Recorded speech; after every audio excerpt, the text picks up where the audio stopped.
Sekarang saya sambung dan teruskan kembali mengenai menggali sejarah adat Luak Nantigo dari Katu Pusako, yaitu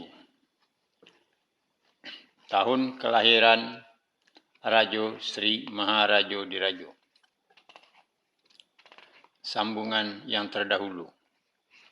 Itulah isi sumpah dan sanksi seorang datuk sewaktu ditegakkan dan diberikan gelar pusako adat di Luak Nantigo. Biasanya, kalau sumpah sudah diucapkan dan ikrar sudah dikeluarkan oleh seseorang, sejahat-jahatnya orang pasti hatinya akan tersentuh dan tergetar. Kalau hati sudah tersentuh dan tergetar, akan berhubungan dengan jiwa dan keyakinan. Kalau sudah menyangkut jiwa dan keyakinan, orang itu pasti akan ketakutan dan dihantui oleh sumpah yang pernah beliau ucapkan. Memang, tidak semua para datuk itu menjalankan isi sumpah satih itu. Ada saja para datuk yang melanggarnya. Dalam hal ini, kita bisa melihat dengan kasat mata. Para datuk yang melanggar sumpah satih itu ada saja akibatnya, yaitu berupa harta pusakanya yang tergadai dan terjual, punah keturunannya menurut garis ande atau ibu, dan sakit yang berkepanjangan, dan obatnya hanya satu, yaitu kematian. Memang semua itu datangnya dari Allah Subhanahu wa Ta'ala. Dan Allah Subhanahu wa Ta'ala tentu mendengar juga sumpah satih yang diucapkan oleh para datuk itu. Karena Allah Subhanahu wa Ta'ala memberikan hukuman kepada umatnya tentu mempunyai pertimbangan lain. Dengan begitu, tidak mungkin Rajo Sri Maharajo Dirajo menceritakan riwayat hidupnya dengan berdusta, yaitu beliau Rajo Sri Maharajo Dirajo dan dua saudaranya yang lain, yaitu Rajo Maharaja Ali dan Rajo Maharajo Depang, adalah anak dari Iskandar Zulkarnain yang turun dari Tanah Besar. Begitu juga dengan orang-orang serombongan beliau, sampai kepada anak dan keturunannya, hingga kepada para datuk-datuk yang memakai sistem pemerintahan adat yang dibuat pertama sekali oleh Rajo Sri Maharajo Dirajo dan rombongannya sebelum tahun Masehi. Dan Rajo Sri Maharajo Dirajo dan rombongannya serta anak-anaknya dan keturunannya tidak ada kepentingan lain selain mewujudkan cita-cita Iskandar Zulkarnain untuk menyatukan negeri belahan barat dan negeri belahan timur, yaitu Asia dan Asia Tenggara melalui sistem pemerintahan adat, yaitu dengan cara bolahan dan perkawinan campuran antara bolahan dari pihak datuk dengan pihak penduduk daerah lain. Pembuktian yang lain, kalau Rajo Sri Maharajo Dirajo beserta dengan rombongannya dan anak-anaknya seperti Warmadewa Datuk Bandarukayo, Indah Sudah Datuk Maharajo Basa, Sultan Paduka Basa Datuk Ketemanggungan, Jatang Sultan Balun Datuk Parapati Nasabatang, dan anak-anaknya yang lain hidup pada tahun sebelum Masehi adalah: pertama, dengan bolahan, yaitu sistem pemerintahan adat untuk perpindahan seorang datuk dan kaumnya berikut dengan nama sukunya. Semua daerah pemukiman berupa taratak, dusun, kampung, kota atau negari di Luak Nantigo, para penduduknya berasal dari bolahan. Dimulai dari menegakkan dan menanam seorang datuk dalam satu daerah. Kemudian, datuk itu berkembang biak melalui anak kemanakannya. Dan sesudah banyak anak kemanakannya di daerah itu, kemudian anak kemanakan ini membelah gelar datuk itu menjadi 2 buah. Berikut dengan nama sukunya. Pergi menaruko daerah yang baru berupa hutan dan rimba. Lama-kelamaan daerah itu menjadi sebuah tarata. Kemudian dusun, terus menjadi kampung, akhirnya menjadi kota atau negari. Begitu seterusnya, sistem bolahan dari generasi ke generasi, dari zaman ke zaman di Luak Nantigo. Maka di dalam sebuah kota, para penduduknya semuanya mempunyai seorang datuk dalam kaum sesukunya. Ditambah pula dengan peraturan adat di Luak Nantigo, yaitu harta pusako tinggi, harta pusako rendah, dan harta pencarian, berupa sawah-sawah, tanah-tanah yang sudah ditaruko menjadi sawah-sawah dan parak-parak tidak boleh diperjualbelikan, kecuali digadaikan. Kalau ada orang pendatang dari Luak Nantigo ingin tinggal dan menetap di Luak Nantigo, tentu tidak bisa. Sebab tanah-tanah untuk pemukiman, membuat rumah berupa sawah-sawah dan parak-parak di Luak Nantigo tidak boleh diperjualbelikan. Kecuali orang pendatang ini memenuhi syarat-syarat ketentuan adat, yaitu dengan nama Malako. Maksudnya, orang pendatang ini mengangkat atau mengaku mamak kepada salah seorang dari datuk orang di Luak Nantigo. Kemudian, orang pendatang ini sudah menjadi anak kemenakan dari datuk orang penduduk Luak Nantigo, berikut dengan pemberian nama suku. Hal ini terbukti di Luak Nantigo dalam sebuah kota atau negari. Semua para penduduknya mempunyai seorang datuk, berikut dengan nama sukunya. Di Luak Nantigo tidak ada seorang penduduk yang tidak mempunyai datuk dan nama suku dalam satu kota atau negari. Paling sedikit mempunyai 3 atau 4 buah nama suku yang berbeda, dan setiap suku mempunyai 4 orang datuk yang disebut dengan datuk 4 jenis. Pertama, datuk pucuk suku sebagai pimpinan. Kedua, datuk monti suku sebagai orang cerdik pandai.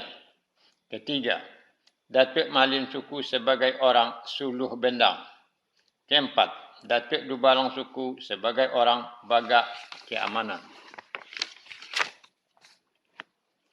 Dengan sistem bolahan ini, memang perkembangan dan pemerataan penduduk waktu yang dibutuhkan sangat lama sekali. Jadi, tidak mengherankan kalau luas daerah Luak Nantigo hanya sedikit, yaitu Luak Nantuo yang disebutkan dalam kata pusako adat adalah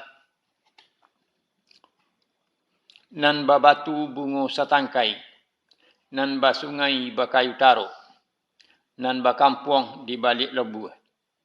Mulai dari dusun tuo, 5 kaum, 2 boleh koto, 9 koto di dalam, Batanjung Nantigo, Balubuk Nantigo, Tarui ke Sungai Taro, Salapan Batu.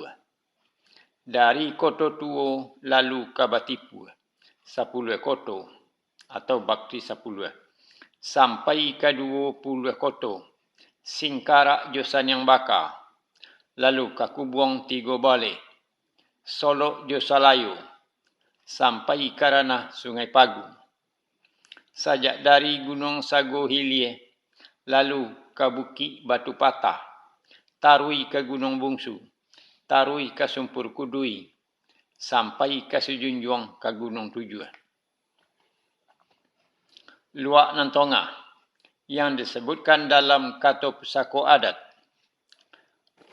Ampek-ampek angkek pada mulanya, nan salili Gunung Marapi, Saedaran Gunung Singgalang, Sakaliliang Danau Maninjau, sajak dari Kota Baru hingga Dusun Tungga Hilie, titian Padang Taro, lalu matuh ke Maninjau, sampai ke Bonjol Jo Pasaman.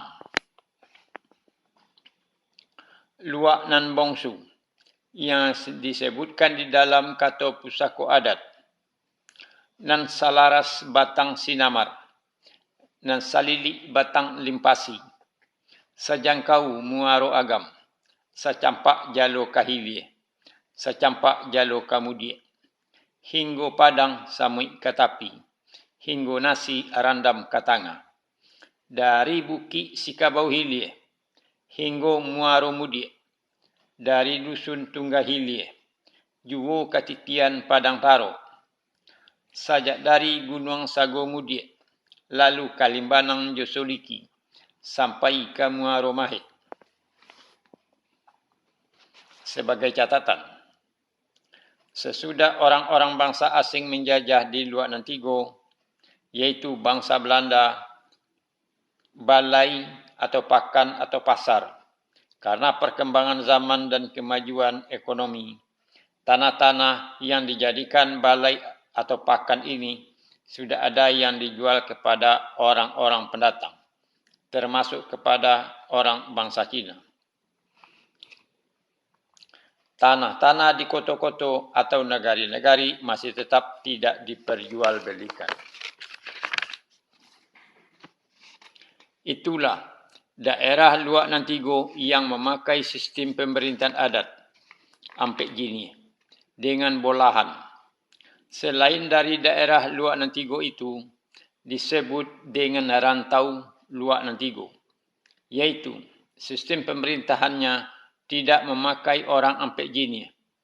Gelar pusaka adat datuknya tidak diturunkan dari seorang mama kepada kemanakan, walaupun menganut sistem adat kelarasan Kota Piliang dan sistem adat kelarasan Bodi Janiago, antara lain: 1. Memakai adat keturunan dari garis ande atau ibu. 2. Memakai gelar pusaka adat datuk. 3. Memakai nama suku yang sama. Karena daerah rantau mempunyai peraturan sendiri, yaitu letak kekuasaan terpusat ke satu orang pemimpin, yaitu raja maupun sultan. Dalam kata pusaka disebutkan, Luak Bapangulu, rantau Barajo.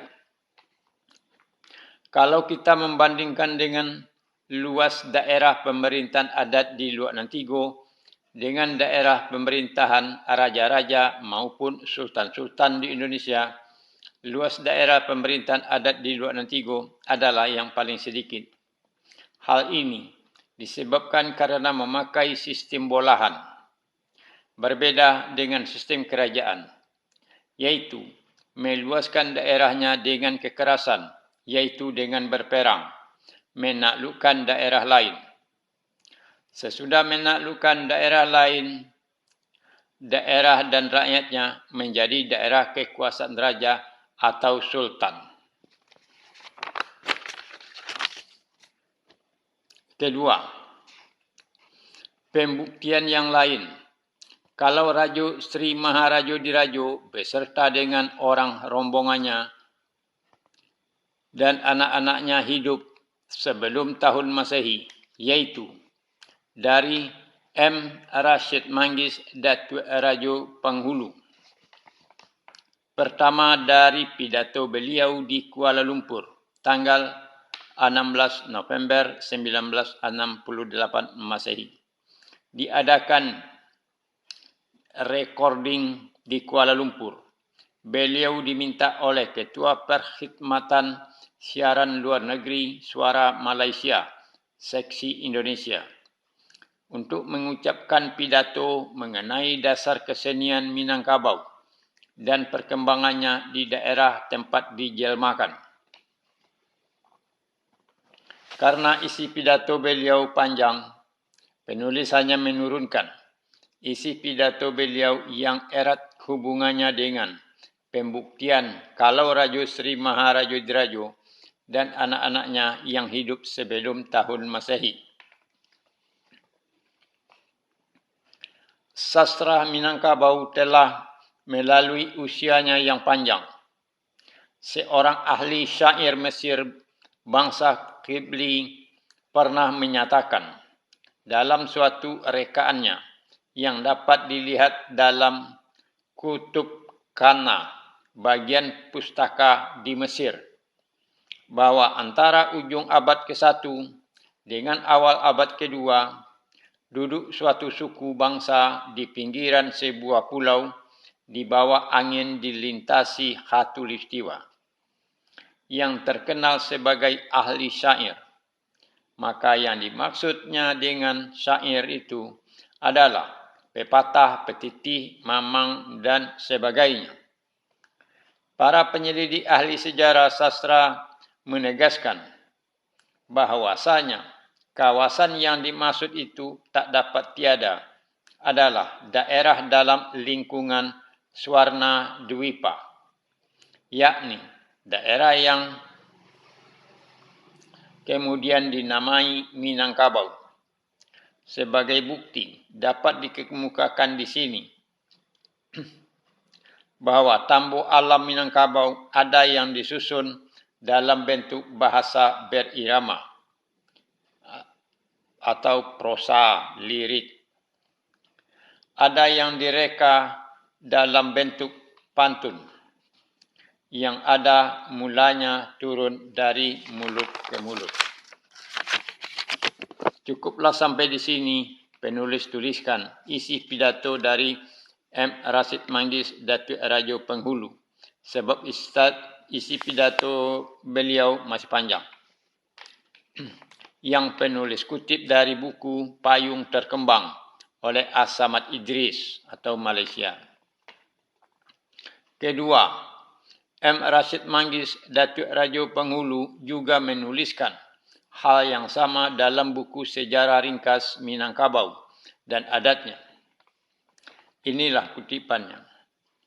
Menurut suatu keterangan dalam Gedung Arca bahagian Kutub Khanah di Mesir, sejak abad pertama Masehi, suku bangsa Minangkabau telah terkenal sebagai ahli syair yang tinggi mutunya. Yang dimaksud dengan syair ialah pepatah dan petitih, mamang dan petua sebagai alat penggubah sejarah serta perentang jalan adat. Adapun pengertian tentang sejarah tanah dan suku bangsa Minangkabau turun mula-mula dari mulut, lama-kelamaan ingatan tajam yang dikiaskan dengan sebutan sabari bapantang lupu, satitik bapantang hilang. Itu dipustakakan sedapat-dapatnya dengan aksara Palawa. Sudah itu dibukukan berangsur-angsur dengan tulisan tangan, huruf Arab, dan akhirnya dengan huruf Latin atau Romawi. Dalam bentuk prosa, liris, kalimat berirama sebagai hasil sastra dan seni. Apabila kita ketahui bahawa sastra tidak tercipta jika tidak dengan budi yang luhur, bahawa seni tidak akan terjelma jika tidak dengan kodrat seni yang terkandung dalam budi itu, nyatalah bahawa sastra dan seni tidak tiba sekonyong-konyong. Adalah ini hasil usaha berzaman dalam sejarahnya. Oleh sebab itu, bila mana tarikh dalam Kutub Khanah di Mesir tadi mengenal dan menakjubi suku bangsa Minangkabau sebagai ahli syair yang bermutu tinggi, tak dapat tiada suku bangsa ini telah membentuk sastra dan seni selama zaman jauh sebelum abad pertama. Itulah kutipannya. Dengan adanya bukti sejarah berupa syair-syair itu di Gedung Arca di bagian Kutub Khanah di Mesir, dan sudah dikenal oleh orang-orang Mesir. Pembuatan syair-syair itu sendiri di luar Nantigo tentu jauh sebelum abad pertama Masehi itu. Pada tahun-tahun sebelum kedatangan Raja Sri Maharajodiraja dan rombongannya di Pulau Pacu sebagai orang yang membuat adat. Para penduduk asli di Pulau Pacu seperti telah diuraikan terlebih dahulu dalam buku ini. Tingkat pengetahuan dan kepandaian dari orang-orang penduduk asli masih rendah. Jangankan membuat kata-kata syair yang bernilai tinggi, membuat persawahan untuk ditanami padi dan membuat parak-parak untuk dipeladangi belum bisa, karena hidup mereka mengandalkan berburu binatang dan bercocok tanam yang berpindah-pindah. Syair-syair yang dimaksud yang dijumpai dalam gedung Arca Kutub Khanah di Mesir itu mungkin adalah Kato Pusako Perjalanan Sejarah Rajo dan Kato Pusako Perjalanan Sejarah Adat yang sudah menjadi Kato Pusako Adat. Kato Pusako Adat ini dibuat mulai dari Raja Sri Maharajodiraja beserta dengan rombongannya. Kemudian dilanjutkan oleh anak-anak mereka. Sampai selesainya pembuatan adat beserta peraturan dan undang-undangnya oleh beliau-beliau itu di luar Nantigo. Dengan begitu, jelas sudah kalau tahun kelahiran Raja Sri Maharajodiraja adalah lebih kurang pada tahun 325 sebelum Masehi sampai dengan tahun 322 sebelum Masehi, yaitu beberapa abad sebelum tahun Masehi. Dan anak-anak dari Raja Sri Maharajodiraja yang bernama Warmadewa Datuk Bandarokayo Bermandai Putih Cinta Dunia dan Indah Sudah Datuk Maharaja Basa Bermandai Putih Sidayu, serta Sultan Paduka Basa Datuk Katumanggungan Bermandai Putih Indo Jalito, dan juga anak-anak dari rombongan Raja Sri Maharajodiraja seperti Indra Sida Datuk Ceti Bilang Pandai yang bernama Jatang Sultan Balun Datuk Perpatih Nasabatang, dan adik-adiknya yang bernama Uti Jamilan, Sikalap Dunia Datuk Seri Maharaja Nego-Nego, Putih Reno Sida, dan Mambang Sudan Datuk Suri Dirajo. Gelar ini diturunkan dari Datuk Suri Dirajo yang bermandai putih Indo Jalito, iaitu janda atau bekat isteri almarhum Raja Sri Maharajodiraja. Anak-anak beliau-beliau ini tentu tahun kelahirannya masih di sekitar tahun 300-an sebelum tahun Masehi atau sebelum abad Masehi. Di sini terlihat jelas ada kesamaan mengenai angka tahun yang berkesinambungan. Mulai dibuatnya Kato Pusako Adat oleh Raja Sri Maharajodiraja beserta dengan rombongannya dan dilanjutkan oleh generasi kedua, yaitu anak-anak beliau, yaitu sebelum tahun Masehi, sekitar tahun 300-an sebelum tahun Masehi. Dengan dikenalnya syair-syair yang bermutu tinggi yang berasal dari luar Nantigo di Gedung Arca bagian Kutub Khanah di Mesir pada abad pertama tahun Masehi, karena terdapat jarak lebih kurang 2 abad. Dalam jangka waktu 2 abad itu, bisa saja ada orang-orang yang membawa Kato Pusako Adat itu ke Mesir, seperti para pedagang dan lain-lain. Bagi orang-orang di Mesir, dianggapnya sebagai syair-syair yang baik yang bernilai sastra. Padahal Kato Pusako Adat itu adalah riwayat perjalanan sejarah rajo dan riwayat perjalanan sejarah adat, yaitu ringkasan dari suatu peristiwa yang benar-benar terjadi yang pernah dialami oleh orang yang membuat adat. Kemudian untuk menceritakannya kembali, dibuat ringkasannya. Begitu juga dengan peristiwa pembuatan adat. Untuk menceritakannya kembali, dibuatlah kato pusakonya. Mengenai kato pusako adat ini, bisa dilihat selengkapnya pada bagian yang lain di buku ini.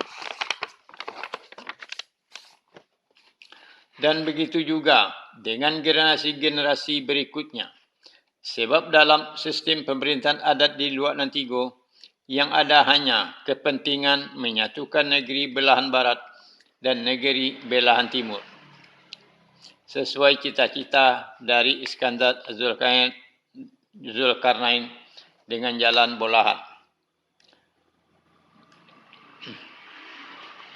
Dan kepentingan untuk menegakkan sistem pemerintahan adat yang sudah turun-temurun dari generasi ke generasi.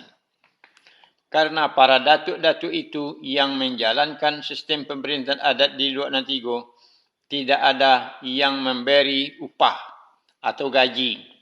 Dan para datuk itu menjalankan sistem pemerintahan adat melalui harata atau harato pencariannya sendiri, yaitu bertani di sawah dan di parak, dan memelihara ternak.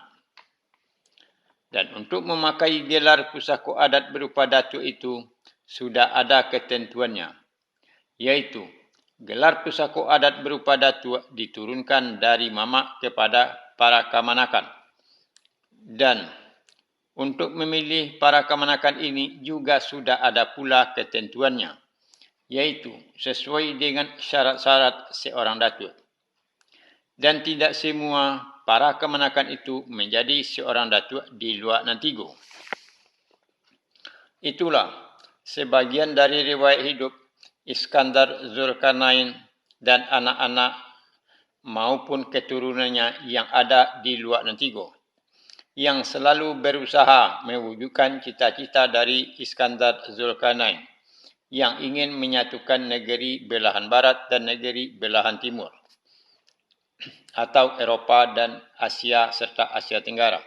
Walaupun cita-cita Iskandar Zulkarnain belum juga terwujud sepenuhnya.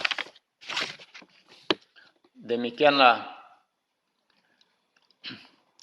tahun kelahiran Rajo Sri Maharajo Dirajo. Nanti akan disambung dengan persamaan budaya. Terima kasih.